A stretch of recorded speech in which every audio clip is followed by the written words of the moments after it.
गोस्वामी तुलसीदास जी महाराज ने श्री रामचरित मानस की रचना गांव की अवधी भाषा में की। आप लोगों को पता है ना किस भाषा में एक ग्रंथ है? अवधी भाषा में। एक श्रोता हमसे मिला, हमने पूछा कि मानस जी पढ़ते हैं? बोले महाराज संस्कृत हमको समझ में नहीं आती। उनको पता ही नहीं कि ये अवधी भाषा में कि संस्कृत में है। कई लोग मानस जी लेकर आएंगे, अब बढ़िया लाल रंग का कपड़ा खरीदेंगे, लाल रंग के कपड़े में लपेट के अपने पूजा घर में बढ़िया अलमारी पे रख देंगे और सुबह शाम अगरबत्ती दिखाएंगे।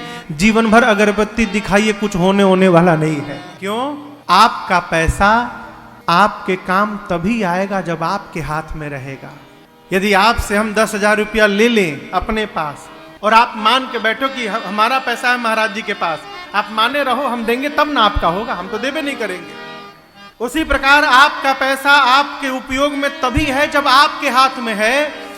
किताब में बहुत ज्ञान है, लेकिन इस ज्ञान का लाभ तभी है जब पढ़कर इस ज्ञान को यहां से निकाल कर हम यहां लाएंगे, तब इसका लाभ है। आरती उतारने से कुछ होने वाला नहीं है। पूज्यपाद गोस्वामी श्री तुलसीदास जी महाराज श्री रामचरित मानस की रचना प्रारंभ किए संस्कृत में।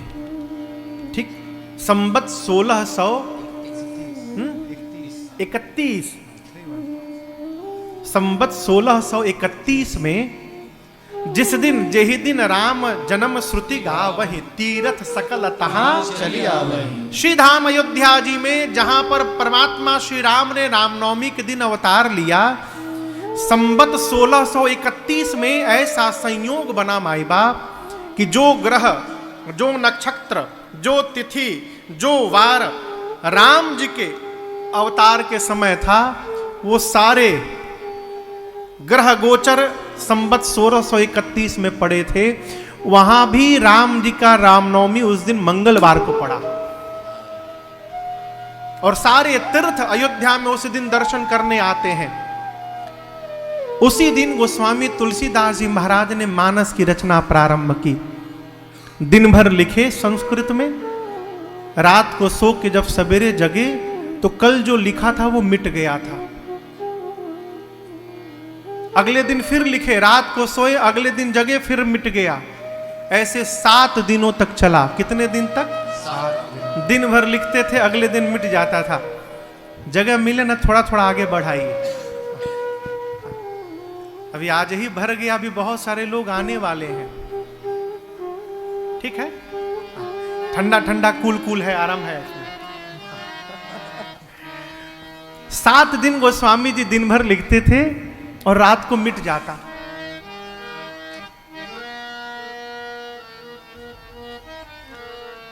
सातवें दिन रात्रि में गोस्वामी तुलसीदास जी को भगवान शिव और मां भवानी ने दर्शन दिया और बाबा ने कहा, गोस्वामी जी आप श्री रामचरित मानस जी को संस्कृत में न लिखिए, गांव की भाषा में लिखिए। क्यों? आने वाले समय में, कलिकाल में संस्कृत समझना सबके बस की बात नहीं रह जाएगी। इसलिए आप इस भाषा में लिखिए कि जो नहीं पढ़ा लिखा है वो भी गा सके। आप इतने सारे लोग बैठे हैं, यदि आप में से पूछूं कि आप में से किसी को श्रीमद् वाल्मीकि रामायण का कोई श्लोक याद है? कितने लोग हैं? हमको एक श्लोक याद है बस। आप में से कहूं गीता जी का किसी कोई श्लोक याद है? 1-2? कोई हाथ नहीं, एक हाथ खड़ा हुआ है उधर बस। आपसे कहीं शिव महापुराण का कोई श्लोक याद है आप में से किसी को? एक हाथ उधर खड़ा है, हमको नहीं याद है। यदि आपसे पूछूं कि रामचरितमानस जी की एक चौपाई किसको याद है? कम से कम एक चौपाई आपको नहीं याद है? याद है, आपको पता ही नहीं कि मानस की चौपाई है। ऐसा कोई नहीं है जिसको मानस की एक चौपाई नहीं याद है। ए जी मंगल भावना मंगल हारे, याद है ना? मंगल भावना मंगल हारे, द्रवऊ सुदशरथ अजिर बिहारे, द्रवऊ दशरथ अजीर बिहारी प्रभु सुदशरथ अजीर बिहारी। याद था ना? कैसे कह दिया नहीं याद है? यही तो आनंद की बात है। धरती पर ऐसा कोई सनातनी नहीं है माई बाप जिसको मानस की एक चौपाई न याद हो। जो कुछ नहीं जानता वो भी कहता हो है वह जो राम रचि राखा। ये तो रही बात चौपाई की। आप में से कौन है जिसको कम से कम एक दोहा याद है मानस जी का? एक दोहा। आपको दोहा नहीं याद है मानस जी का? आपको भी याद है? आप नहीं, जितने हैं सबको याद है। श्री गुरु चरण सरोज रज निज मन मुकुर सुधार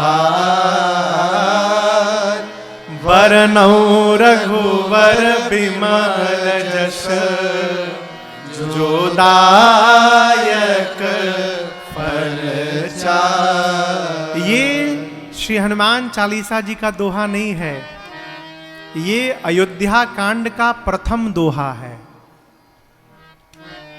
अब कहिए याद था कि नहीं याद था? यही प्रमाणिकता है मानस जी की। अच्छा, आप में से कौन है जो उसको मानस का एक छंद याद है? याद बहुतों है लेकिन पता ही नहीं कि मानस जी का छंद है।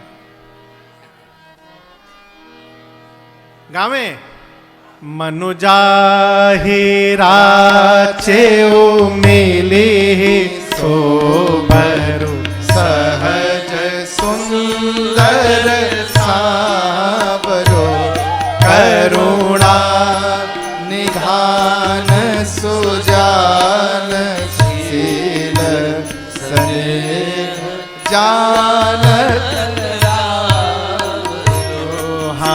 स्नेह जानत राम रोहा स्नेह जानत राम। याद था ना? आपको नहीं याद था, ठीक है। आपको जो याद है, भय प्रगट कृपाला दीन दयाला कौशल्या हितकारी हर्षित महतारे मुनि मन हारे अद्भुत रूप निहारे। याद है ना? अरे आप क्या माई बाप, धरती के किसी भी कोने में चले जाइए, जो हिंदू है ऐसा हो ही नहीं सकता कि उसको मानस जी की चौपाई याद ना हो, दोहा याद ना हो और छंद याद ना हो। इसीलिए कि जो नहीं भी जानता वो भी गा सके, गोस्वामी जी ने इनकी रचना अवधि में की। जब पूरे मानस की रचना हो गई तो काशी में जो उस समय विद्वान लोग थे, काशी तो विद्वानों की धरती है, काशी के विद्वत परिषद के लोग बोले कि ये ग्रंथ नहीं हो सकता क्योंकि गांव के भाषा में लिखी है और ग्रंथ संस्कृत में रहता है, ये ग्रंथ हो ही नहीं सकता। गोस्वामी तुलसीदास जी बोले कि देखिए मैंने लिखा नहीं है, मुझसे लिखवाया गया है और किसी ने नहीं, स्वयं भगवान विश्वनाथ ने कहा है गांव की भाषा में लिखने के लिए। तो ब्राह्मणों ने कहा हम कैसे माने? गोस्वामी जी बोले निर्णय बाबा विश्वनाथ जी करेंगे। और उसी विश्वनाथ जी के मंदिर में श्री रामचरितमानस जी को सबसे नीचे रखा गया। उनके ऊपर 18 पुराण रखे गए, चारों वेद रखे गए, रख करके विश्वनाथ जी के चारों द्वार बंद कर दिए गए मंदिर के। रात भर गोस्वामी जी मंदिर के बाहर बैठकर रोते रहे, एक ही बात कहते थे, बाबा राखो लाज हमारी, बाबा राखो लाज हमारी। आपसे निवेदन करूं, जब मंगल आरती करने के लिए भगवान विश्वनाथ जी का पट खोला गया तो क्या ब्राह्मणों ने देखा कि जो श्री रामचरित मानस जी सबसे नीचे रखे गए थे वो सबसे ऊपर आ गए हैं, सबसे ऊपर। और इतना ही नहीं, उस प्रति पर भगवान शिव का हस्ताक्षर था और इस शब्द का जन्म ही वहीं पर हुआ। उस प्रति के प्रथम पृष्ठ पर भगवान शिव ने लिखा सत्यम शिवम सुंदरम। इस शब्द का जन्म ही वहां पर हुआ। क्यों? गोस्वामी भगवान शिव ने कहा जो इसमें लिखा है वही सत्य है। शिव का अर्थ है कल्याण, शिवम यही मानव जाति का कल्याण करने वाला है, और सुंदरम यही भगवान की सबसे सुंदर गाथा है। ये भगवान विश्वनाथ ने प्रमाणित किया, इसलिए हम लोग और आप ज्योतिर्लिंग पर भगवान विश्वनाथ को सुनाने यहां पर आए। ये विश्वनाथ जी की रचना है। आप दर्शन करिए, भगवान शंकर ने ही ग्रंथ की रचना कराई है। रचि महेश निज मानस राखा। इस ग्रंथ की रचना किसने की? किसने की? बाबा ने की। रचि महेश निज मानस राखा, पाए सुसमय शिवासन भाखा। भगवान शिव ने रामचरित्र की रचना करके अपने मन में रखा और समय आने पर मां पार्वती जी को सुनाया। रामचरित मानस नाम लिखने का तीसरा कारण भगवान राम का वो चरित्र जो भगवान शिव के मानस से निकला है, इसलिए इसका नाम श्री रामचरित मानस पड़ा। कौन सा चरित्र? जो बाबा के मानस से प्रवाहित हुआ, इसलिए इसका नाम श्री रामचरित मानस पड़ा। यहां तो आपको मैं कथा सुना रहा हूं राजन, लेकिन श्री रामचरित मानस में एक कथावाचक नहीं है। कितने कथावाचक हैं? चार। अभी आपसे निवेदन किया, मानस यानी सरोवर। इस सरोवर के चार दिशा में चार घाट बने हैं और प्रत्येक घाट पर एक कथा सुनाने वाला कथावाचक है और एक सुनने वाले श्रोता हैं। हमारे आगे तो आप लोग इतने सारे लोग हैं। असत्य बतावे, हम कलकत्ता से चले थे ना, तो हम सोचे थे कि 50-60 लोग होंगे। सत्य बता रहा हूं, यही मन में था कि तीर्थ में इससे अधिक लोग नहीं होते।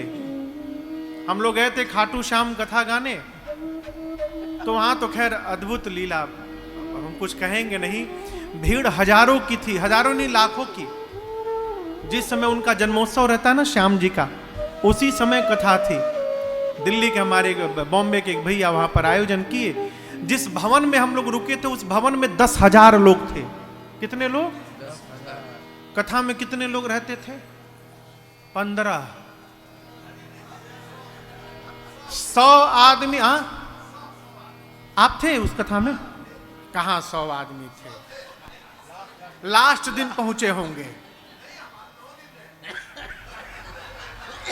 जो आयोजक थे भैया, उनके साथ जितने लोग आए थे वही लोग नहीं बैठते थे कथा में, घूमते रहते थे।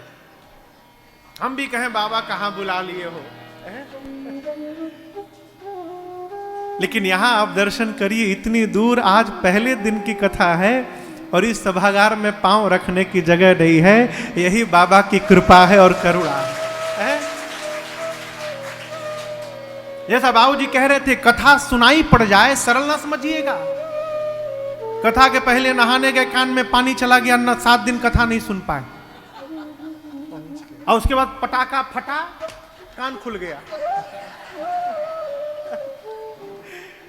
कथा में आने के बाद कथा श्रवण पड़ जाए, ये भगवान की कृपा है। अति हरि कृपा जाहि पर हो,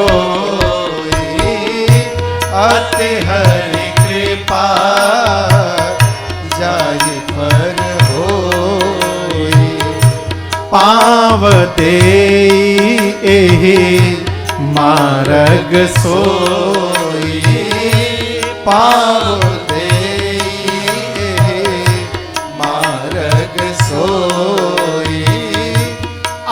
आवत एही सर अति कठिनाई,